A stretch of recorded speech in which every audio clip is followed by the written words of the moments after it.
Halo semuanya, kita jumpa lagi nih guys ya di podcast perpajakan kita bersama ahli hukum pajak guys. Bersama dengan Sang Ketua Umum IWPI ya, Bapak Rinto Setiawan. Halo Pak, masih semangat nih Pak? Ya, selalu semangat, Mas Awan.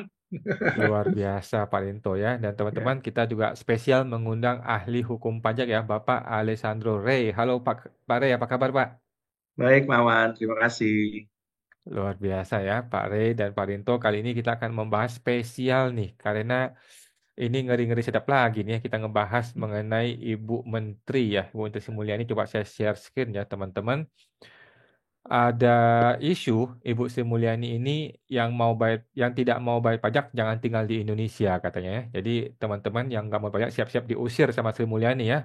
Dibuang Anda ke Afrika Selatan atau mungkin ke Konoha atau ke Wakanda Forever ya. Pokoknya jangan di Indonesia ya. Tapi kalau kita baca lagi teman-teman, sebenarnya kutipan original seperti ini ya. Jadi teman-teman tinggal baca aja ya di viva.co.id. Kutipan original seperti ini ya.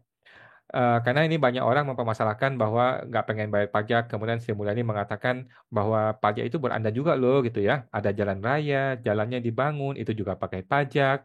Jika mereka yang menyampaikan hashtag nggak bayar pajak, nggak mau bayar pajak, itu maksudnya Anda teman-teman yang nonton video ini ya. Berarti anda itu nggak pengen tinggal di Indonesia atau tidak kepengen lihat Indonesia bagus gitu aja. Jadi ini mungkin sebagian masyarakat berpikir, wah, kok lu ngusir gue? Kan gue yang punya negara ini.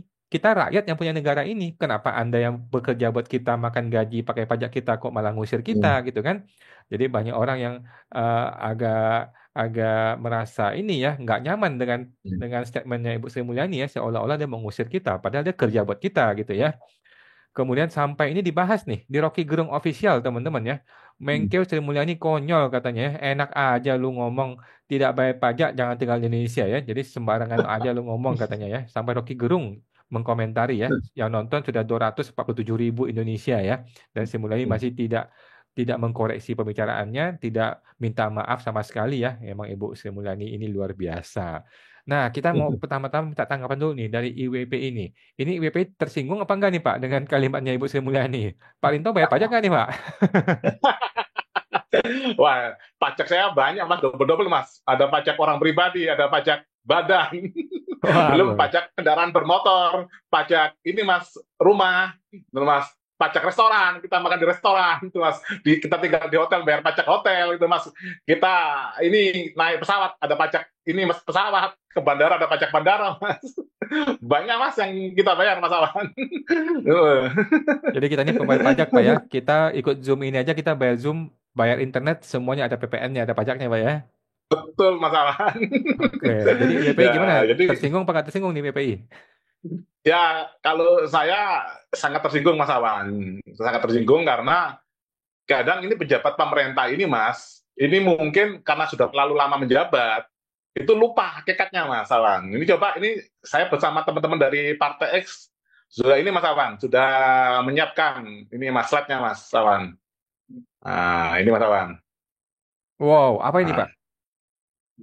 ini adalah, ini, Mas, ini diagram tabel unsur negara, Mas Awan. Nah, ini di sini, Mas Awan. Nah, ini di sini sebelah kiri adalah negara, itu apa? Kami jelaskan. Terus unsur negara ini adalah wilayah, rakyat, dan pemerintah. Terus ada juga, ini Mas ya, pengakuan negara lain. Yang di sebelah kanan adalah, ini Mas, politik. Itu Mas Awan. Hmm. Nah, ini saya jelaskan dari negara dulu, Mas Awan. Jadi menurut teman-teman kita dari Partai X, Mas Awan, negara adalah entitas yang terdiri dari wilayah, rakyat, dan pemerintah yang mampu menjalankan kemenangannya secara efektif, efisien, dan transparan dengan tujuan untuk mewujudkan kedaulatan, keadilan, dan kesejahteraan seluruh rakyat Indonesia, Mas Awan. Itu yang namanya negara, Mas Awan. Jadi unsurnya ada wilayah ini, Mas Awan, rakyat, dan pemerintah yang mampu menjalankan kewenangan secara efektif, efisien, dan transparan untuk mewujudkan keadilan dan kesejahteraan masyarakat. Terus kalau kita lihat di bagian sebelah sini, Mas Awan, ini ada rakyat, ada wilayah unsur negara, ada rakyat. Nah, rakyat ini adalah sebagai pemilik saham utama, Mas Awan. Loh, kalau dari teori demokrasi itu kan dari rakyat oleh rakyat dan untuk rakyat, Mas Awan. Dan kita kan menganut demokrasi Pancasila, Mas Awan. Rakyat ini, Mas Awan, menunjuk sebagian kecil dari rakyat yang diberi kewenangan oleh seluruh rakyat untuk membuat kebijakan dan menjalankannya secara efektif, efisien, dan transparan demi mewujudkan keadilan dan kesejahteraan rakyat. Jadi rakyat ini pemerintah ini adalah dalam tanda kutip ini, Mas, tenaga kerja yang dibayar oleh rakyat, Mas Awan, untuk menjalankan pemerintahan demi mewujudkan tujuan negara. Seperti itu, Mas Awan. Jadi kalau kita rakyat, Mas, rakyat ini kan semuanya, Mas, termasuk wajib pajak maupun yang bukan wajib pajak, itu kan semuanya rakyat Indonesia, Mas Awan.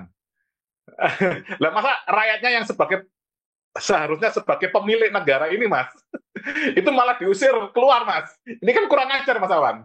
Masa pelayan rakyat yang namanya pemerintah mengusir pemilik negara, Mas, dari negara Indonesia, Mas Awan. Seperti itu, Mas Awan. Kalau di sebelah kanannya adalah politik, Mas Awan. Ini harus kita sambungkan ke politik, Mas Awan.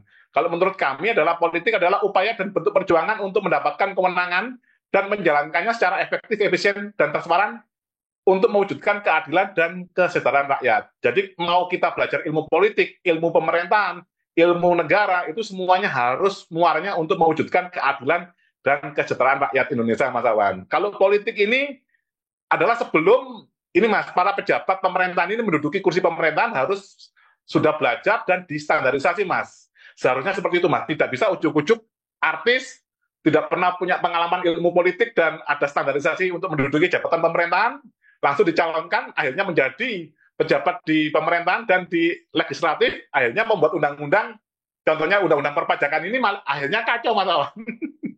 Itu seperti itu, Mas Awan, tanggapan saya dari teman-teman IWPI dan dari Partai X bahwa rakyat adalah pemilik kedaulatan atau sama saja dengan pemilik negara ini, Mas Awan.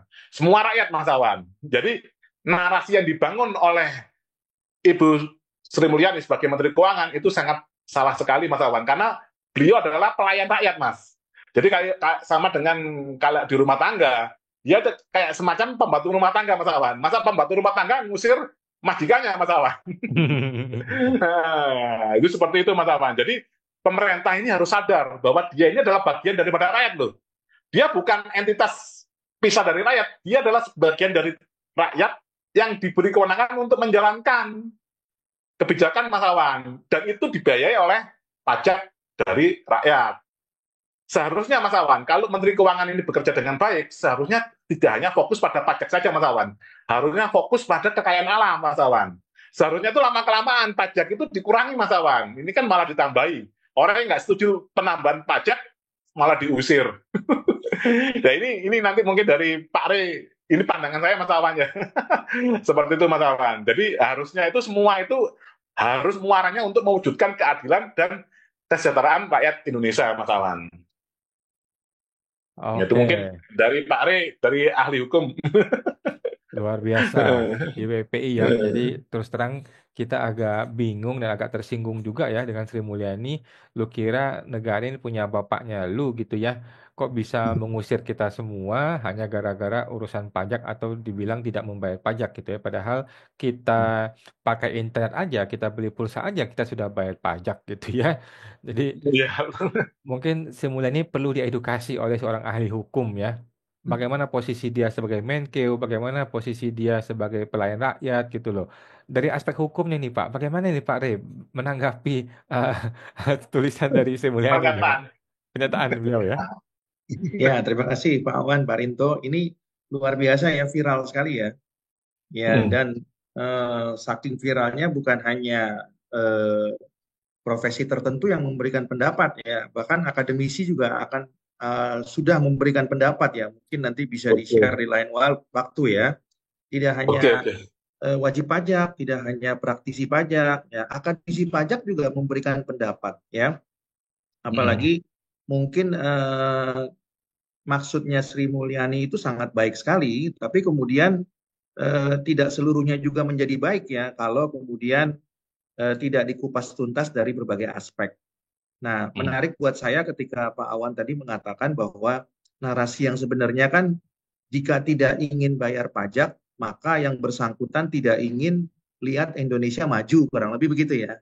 Betul. Ya, maka yang bersangkutan tidak ingin lihat Indonesia tuh ya apa menjadi makmur, kurang lebih begitulah begitu ya, Ya. menjadi lebih baik. Nah, yang menjadi persoalan ini adalah apakah betul ya kan ada warga negara atau ya wajib pajak yang memang tidak mau membayar pajak atau mereka hanya mau membayar pajak ya sesuai dengan kewajibannya, ya tidak Ya, ya. melebihi kewajibannya. Nah, ini yang Hmm. menjadi menarik pertanyaannya untuk diteliti karena saya yakin semua wajib pajak itu mau membayar pajak, apalagi wajib pajak yang tergabung di IWPI. Persoalannya adalah apakah yang dibayarkan itu sesuai dengan kewajibannya atau sesuai dengan keinginan fiskus. Nah, ini Ya. yang menjadi persoalan, pertanyaan. Ya, nah, kalau mungkin IWPI bisa melakukan jajak pendapat ya dengan menyampaikan kuesioner kepada anggota Hmm. IWPI, apakah ada wajib pajak yang tidak mau membayar pajak? Kalau Hmm. saya Hmm. berkeyakinan bahwa semua anggota IWPI mau membayar pajak, tapi Hmm. membayar pajak secara berkeadilan. Artinya Hmm. apa berkeadilan? Artinya membayar pajak sesuai dengan kewajibannya, bukan sesuai dengan keinginan Hmm. fiskus atau pemeriksa pajak. Ini Hmm. kan yang menjadi gap ya Pak Awan dan Pak Rinto. Iya, Ya, iya. makanya slogan daripada IWPI kan sudah sangat bagus sekali kan. Hai Ya. wajib pajak, bayarlah kewajiban Pajak. Anda agar negara kuat. Hmm. Hai fiskus, Hmm. terimalah haknya demi tercipta keadilan. Nah, Ya. persoalannya kan antara eh, slogan wajib pajak sebagai tesis dan slogannya fiskus sebagai antitesis, ini belum ketemu sintesisnya.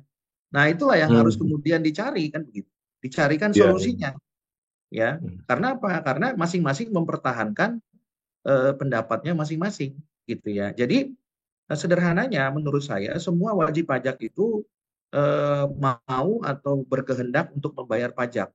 Tapi membayar pajak yang seperti apa yang dikehendaki? Hmm. Kan itu masalahnya kan Pak Rinto dan Pak Ya, betul, betul, Pak. Awan. Membayar pajak yang seperti apa yang dikehendaki? Apakah membayar pajak sesuai target KPP dan Kanwil masing-masing? Ya kan nggak begitu juga, ya kan? Ya. Nah, kalau membayar pajak berdasarkan itu ya cilaka pastinya, Iya, Pak. iya. Ya, apalagi KPP sama Kanwilnya belum capai target, masih shortfall gitu ya, tidak on Hmm. track, man on Hmm. man-nya nggak on track gitu loh, masih Iya. shortfall. Ya, apakah dengan cara seperti itu yang dimaksud? Saya pikir bukan Hmm. seperti itu kan. Nah, Hmm. jadi cara membayar pajak yang dikehendaki oleh wajib pajak adalah cara membayar pajak yang berkeadilan. Nah, Hmm. berkeadilan itu apa yang dimaksud dengan berkeadilan? Tentu berkeadilan itu adalah sesuai dengan hukum yang berlaku, hukum positif di bidang perpajakan ya, sesuai dengan amanat pasal 23A ya, Undang-Undang Dasar 1945. Pajak dan pungutan lain yang bersifat memaksa untuk keperluan negara diatur dengan undang-undang. Undang-undang. Ya. Hmm. Nah, jadi harus berdasarkan hukum ya. Karena undang-undang itu adalah salah satu bagian daripada hukum ya. Nah, kalau tidak berdasarkan undang-undang ya, tidak berdasarkan hukum, maka ini persoalan. Apalagi tadi Pak Rito bilang berdasarkan PMK yang nggak ada amanatnya, Ya. itu juga masalah juga gitu ya. Iya, Nah, itu juga menjadi iya. Iya. masalah kan begitu ya. Jadi harus berdasarkan hukum ya. Jadi kalau misalnya saya berikan contoh misalnya dalam pemeriksaan pajak selalu ada koreksi akuntansi, ada koreksi hukum ya. Nah, koreksi hukumnya harus jelas, jangan 12 ayat 3 Undang-Undang KUP gitu ya. Direktur Jenderal Pajak berwenang melakukan, nah itu sih udah normatif gitu ya. Tapi koreksinya harus jelas berkaitan dengan materi yang dikoreksi misalnya ya. Jangan dikit-dikit 12 ayat 3. Itu sih nggak Hmm. berkaitan dengan materi kan begitu. Itu kaitannya dengan kewenangan saja. Nah, jadi lagi-lagi menurut saya setidak-tidaknya saya mewakili diri sendiri sebagai wajib pajak dan mungkin juga beberapa anggota IWPI yang lainnya sebagai wajib pajak. Saya pikir semua wajib pajak mau melaksanakan kewajiban perpajakan yang berkeadilan, ya, yang berkeadilan sesuai dengan slogannya IWPI sudah tepat, ya. Iya. Jadi yang berkeadilan bukan yang berdasarkan target KPP atau Kanwil, apalagi target APBN misalnya. Nah, itu bukan yang seperti itu.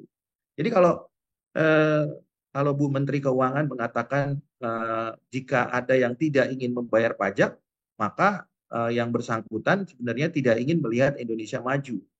Maka dari awal frasenya itu kurang tepat. Jika ada yang tidak mau membayar pajak gitu ya. Saya rasa semuanya mau.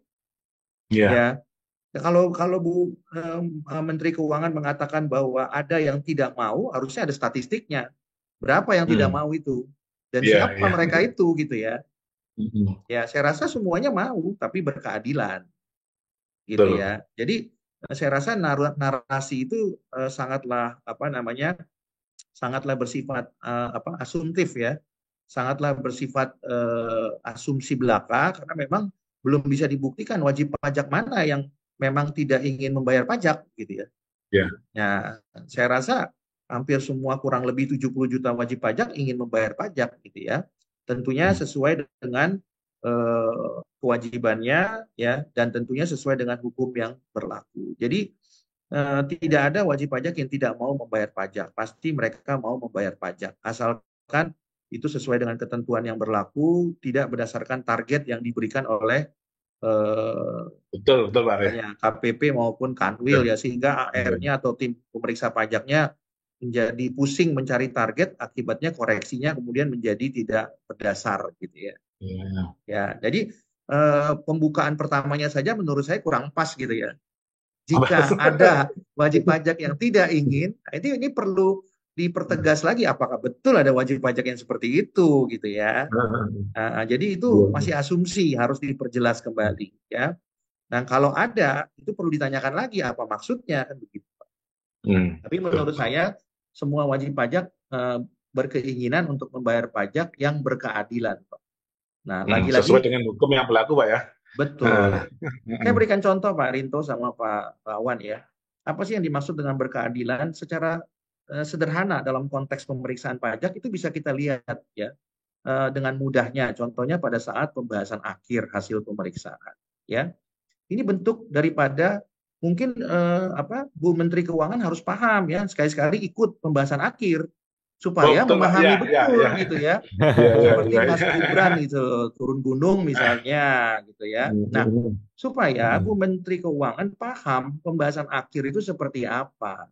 Apakah di dalam pembahasan akhir hasil pemeriksaan itu misalnya direkam audio visual misalnya, itu yang pertama. Yang kedua, di pembahasan akhir itu sebenarnya pemeriksa pajak itu ya berpikir nggak untuk menganalisis alat bukti atau cuman formalitas saja melaksanakan pembahasan akhir. Pada ujung-ujungnya tetap aja dia nggak mau juga menerima alat bukti wajib pajak. Pada akhirnya juga tidak mau ngedrop koreksi dalam SPHP.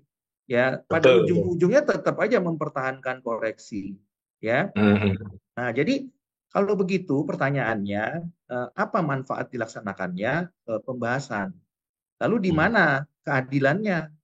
Ketika nanti SKP diterbitkan, apakah itu SKP yang berkeadilan kalau pembahasan akhirnya modelnya seperti itu? Betul. Kan itu yang menjadi pertanyaan. Ya lebih bagus nggak usah dilaksanakan pembahasan akhir, langsung terbit SKP saja. Ya, lebih cepat lah ya. Nah, kata Pak Rinto lebih cepat gitu ya. Jadi dua dokumen saja Pak Rinto dan Pak Awan. Satu SP2L, yang kedua SKPKB. Selesai kan gitu loh. Jadi pertanyaannya kalau itu dilakukan apakah itu berkeadilan? Ya, nah itu contoh saja yang paling sederhana. Ya. Nah, yang kedua contoh berikutnya masalah quality assurance misalnya atau QA. Ya. Kalau quality assurance itu dibatasi hanya mengenai dasar hukum, padahal kan koreksinya pemeriksa itu kan bukan hanya mengenai dasar hukum saja, termasuk koreksi materi. Kenapa QA itu dibatasi hanya pada dasar hukum saja? Nah, yang lebih cilakannya lagi Pak Rinto dan Pak Awan, ketika tim QAP (Quality Assurance) pemeriksaan itu bekerja untuk menyidangkan sengketa dasar hukum atau yuridis antara wajib pajak dengan pemeriksa pajak, silakannya tim QAP-nya juga nggak ngerti hukum. Tapi dia harus memutuskan dasar hukum mana yang benar. Dan silakannya tim QAP-nya ada juga yang tidak, dan banyak ya, bukan hanya ada, banyak yang nggak lulus SH. Terus dia harus Hmm. memutus sengketa hukum Hukum, antara wajib pajak dengan pemeriksa pajak. Dia ya, sendiri nggak sementara ngerti hukum. hukum. Dia juga nggak lulus Makanya SH juga. Makanya ini Pak Re, yang ini banyak dari teman-teman IWBI yang lapor ke saya Pak Re, itu berita acara pembahasan akhirnya, itu rata-rata QA-nya sudah dicoret tidak melakukan QA Pak Re, termasuk kasus saya juga. Jadi di draftnya udah langsung dicoret Pak Re, Bapak. Mungkin karena ini Pak, karena itu dasar hukum, kebanyakan tim QA-nya tidak SH itu Pak Re. Ya kalau itu yang dilakukan pertanyaannya Pak, lagi-lagi, apakah pemeriksaan pajaknya termasuk pembahasan akhirnya itu menjadi berkeadilan? Ya itu kan yang harus diinikan. Nah itu Bu Menteri nggak paham. Ya maka saya harus katakan tanpa mengurangi rasa hormat, Bu Menteri kompetensinya makroekonomi dia. Ekonomi, iya, iya, iya, Iya, iya. setahu saya ya, mohon dikoreksi. Beliau nggak lulusan sarjana akuntansi, ya, apalagi sarjana ilmu administrasi, apalagi ilmu hukum, ya, ya. Atau Jadi coba mungkin Bu Menteri sekali-sekali di ini Pak, di periksa pajaknya Pak, diterbitkan SP2N oleh Dirjen Pajak Pak, langsung di live kan Pak, bisa nggak jawab itu Pak? ya kalau yang saya sampaikan tadi aja sulit dilaksanakan, apalagi yang itu gitu ya Pak. Iya, betul. Nah, ini Pak, ini berandai-andai, itu Mas Aman. Ya.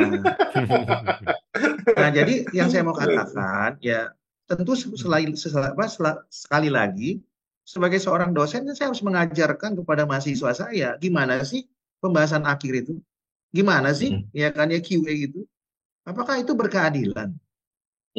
Nah kalau nggak berkeadilan, banyak mahasiswa mengatakan untuk apa Pak dilaksanakan kalau pada akhirnya cuma formalitas.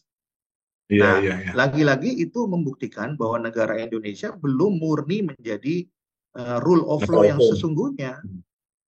Ya, jadi jangan kita lupa nih saya bilang. Kalau kita nggak sepakat nggak apa-apa, diganti aja konstitusinya. Konstitusinya. Iya, iya, iya. Ya, Diganti ya. nggak masalah. Tapi jangan sampai konstitusinya mengatakan demikian, prakteknya nggak begitu.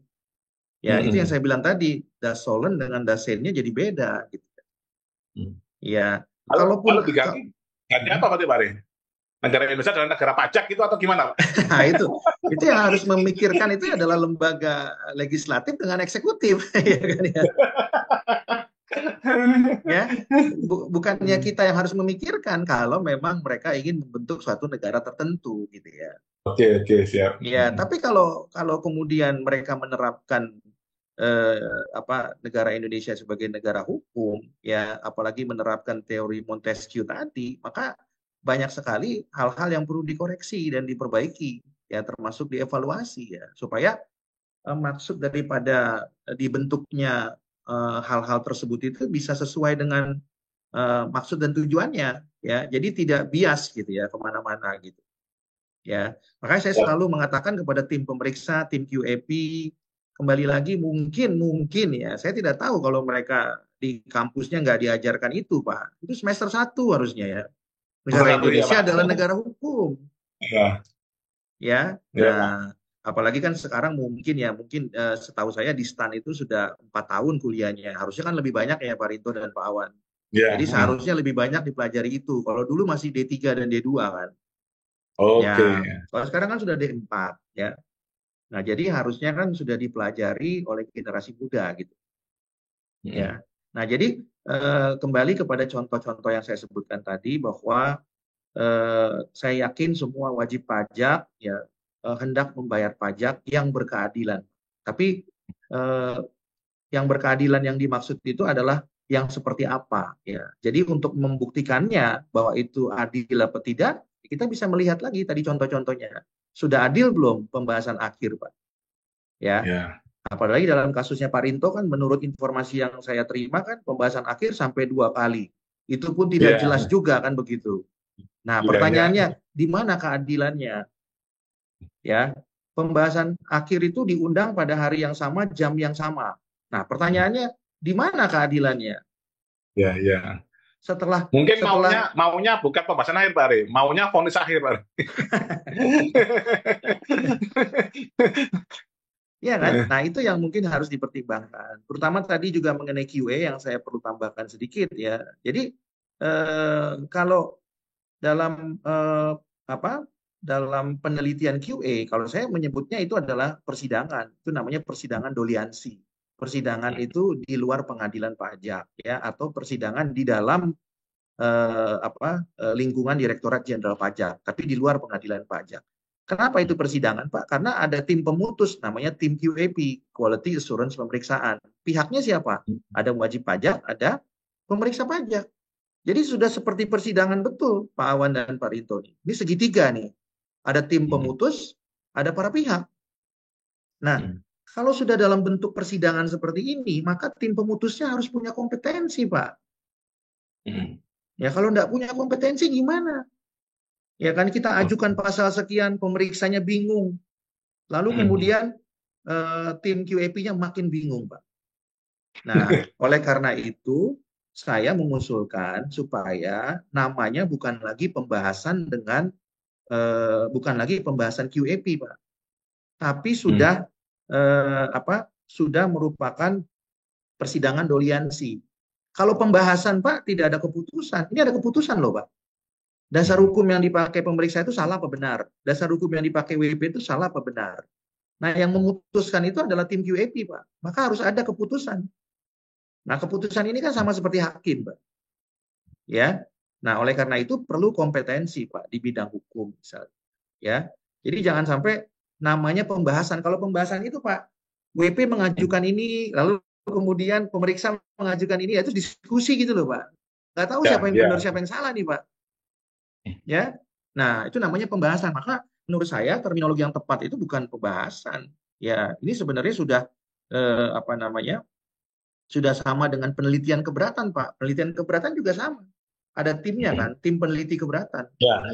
Yang ajukan itu adalah WP, kemudian yang menjadi termohon keberatan adalah tim pemeriksa.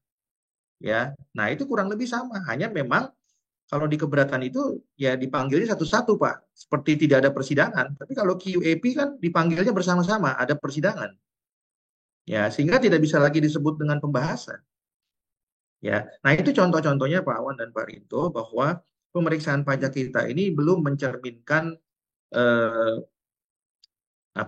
proses pengenaan, pemungutan, ya, atau mungkin penagihan pajak yang berkeadilan. Karena dari mulai proses pemeriksaannya saja banyak tahapan-tahapan itu yang tidak mencerminkan keadilan.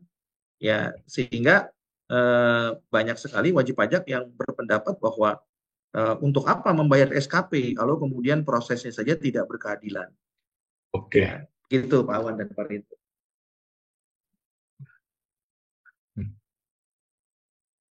Mute, Mas. Masih di mute, Pak Awan. Oke, sorry. Mohon maaf ya. Jadi terima kasih buat Pak Rinto atas informasinya ya, yang luar biasa dari seorang ahli hukum. Nah, dari Pak Rinto ada tambahan lagi, Pak? Sudah cukup jelas, Mas Awan. Jadi tadi kalau dari wajib pajak sendiri tidak ada Mas yang tidak ingin bayar pajak, Mas Awan. Oke, Karena jadi dengan mendaftar kita punya NPWP, berarti kan kita kepingin sudah bayar pajak, Mas Awan. betul Pak, setuju Pak ya. Jadi semua orang bersedia dan toh anyway wajib membayar pajak ya. Tetapi seperti yang tadi Pak Ali sampaikan ya, kita pengennya keadilan, kita pengennya sesuai kewajiban kita, bukan sesuai keinginan pribadi si pemeriksa pajak ya. Gimana kalau kita balikin aja deh, ini Ibu Sri Mulyani dan para pejabat, kalau nggak bisa kerja dengan benar, Anda balik aja ke Bank Dunia ya, nggak usah tinggal di Indonesia gitu ya. Apakah dia mau digituin sama kita ya? Dan ingat pula Mas Awan, ini kan sumber daya alam kita sangat luar biasa Mas. Baik sumber daya laut dan sumber daya alam dari tambang Mas Awan. Itu uangnya kan kemana Mas? Harusnya kan ini dari Menteri Keuangan kan harus ini Mas juga harus bisa memprediksikan penerimaan negara dari kekayaan alam kita Mas sesuai dengan pasal 33 Undang-Undang Dasar 45 itu Mas Awan. Jadi semakin lama seharusnya ini pajak ini semakin dimudahkan, diringankan dan ini Mas diatur yang lebih gampang lah Mas dipahami oleh wajib pajak gitu Mas Awan. Oke, siap. Thank you Pak Rinto, thank you Pak Rey ya. Semoga Ibu Sri Mulyani bisa sadar posisi dia sebagai pelayan rakyat ya, bukan sebagai pemilik negara ini. Iya. Oke, terima kasih Pak Rinto, terima kasih Pak Rey. Kita jumpa lagi di podcast berikutnya Pak. Makasih. Oke, Ya, terima kasih Pak Rinto. Mas.